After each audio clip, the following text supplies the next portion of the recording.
আসসালামু আলাইকুম, welcome to my new video. দুইটা পাঞ্জাবির সাথে দুইটা মাস্কড গিফট ছিল আমার পেজের পক্ষ থেকে। তো আমি এই পাঞ্জাবিটা কীভাবে পেন্ট করেছি সেটা নিয়ে আজকের আমার এই ভিডিওটি।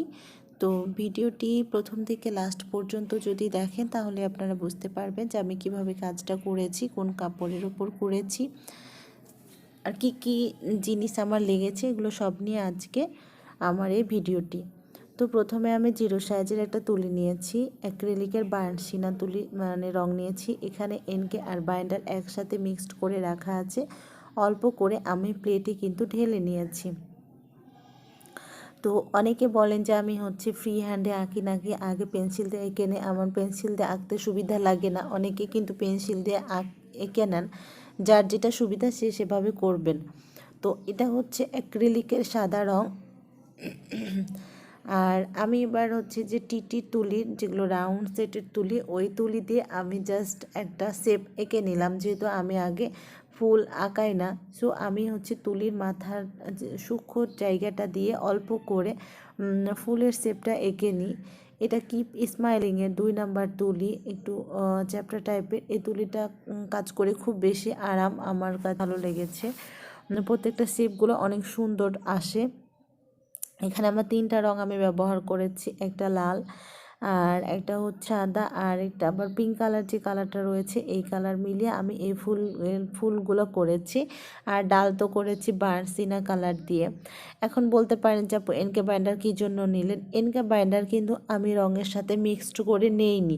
রঙের সাথে মিক্সড করলে হবে কি, যে রং কখনো পাতলা হয়ে যেতে পারে, আবার খুব বেশি পাতলা হয়ে গেলে রঙের যে কালার সেই কালারটা একদমই থাকে না। তো এক্ষেত্রে আমি কখনো মিক্সড করি না, কারণ কম বেশির একটা ব্যাপার থাকে। আমি অল্প করে তুলে এনকে বাইন্ডার প্লেটে বা আলাদা জায়গায় নিয়ে নিই, তারপরে যে কালার দিয়ে যে রং করতে চাই ওইটা শুধু তুলির সাহায্যে আমি ভিজিয়ে নিই। আপনারা হয়তো বুঝছেন, আমার এটা ক্যামেরার এই পাশে হয়ে গেছে। আমি অল্প অল্প করে তুলিটা এনকে বাইন্ডারে মেশাচ্ছি, আর দেন তারপরে কালার করছি। যেহেতু এটা সাদা, এক্সট্রা করে সাদা বেজের কোনো দরকার নেই। অনেকেই বলেন যে আপু এক্সট্রা সাদা বেজ দিব কিনা, বা অনেক কথা। তো আসলে এটা তো সাদা কাপড়ের ওপর করা, তাই এখানে কোনো বেজ দেওয়ার দরকার নেই। হ্যান্ড পেইন্ট কাপড়ের যত্ন কিভাবে নেবেন? এখন আমার মনে করেন যে এই ড্রেসটা বানানো কমপ্লিট, আমি তো এখানে নর্মাল টেম্পারেচারে হয়তো একদিন রেখে দিলাম।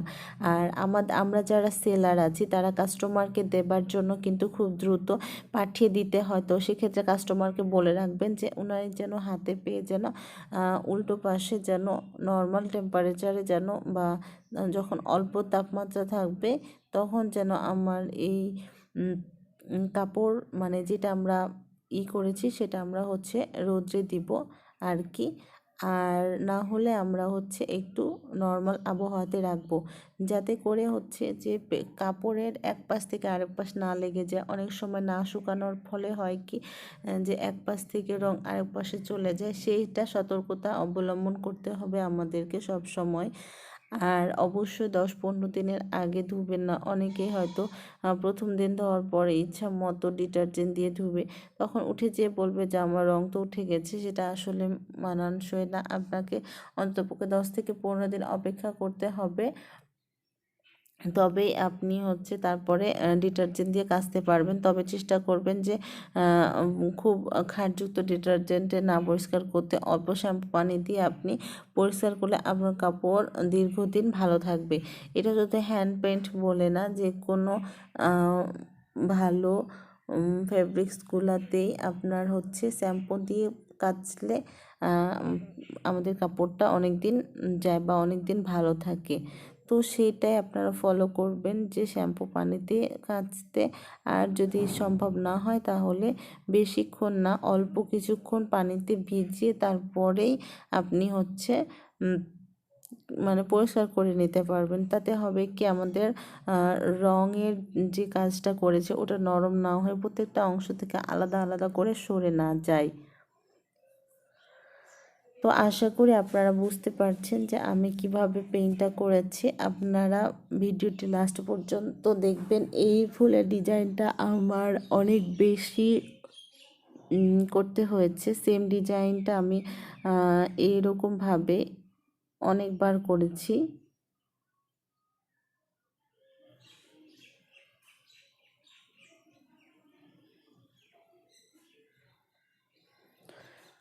তো ভিডিওটি শেষের পথে আপনারা শেষ পর্যন্ত দেখুন কিভাবে আর্টটা করেছি।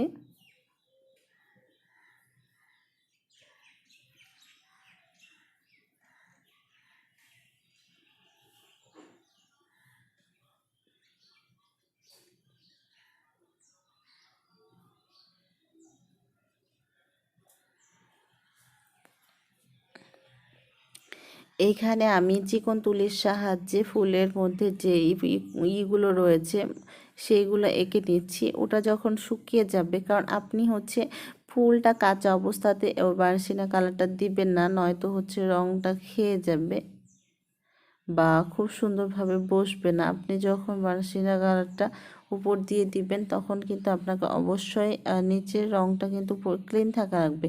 ক্লিন যদি না থাকেন তাহলে হচ্ছে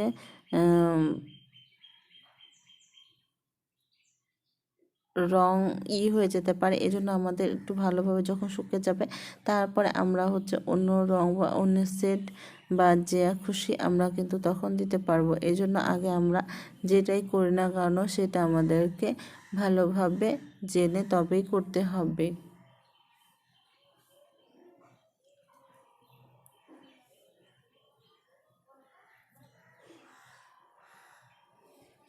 তো যদি আপনাদের কোনো সমস্যা থেকে থাকে তাহলে আমাকে কমেন্ট সেকশানে জানিয়ে দিবেন। আর এরকম নিত্য নতুন ভিডিও পেতে আমার চ্যানেল, আমার পেজের সাথেই থাকুন।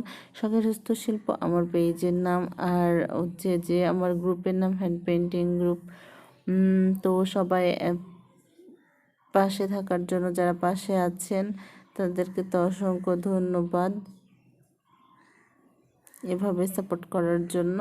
তো ভালো থাকবেন, সুস্থ থাকবেন। আল্লাহ হাফেজ।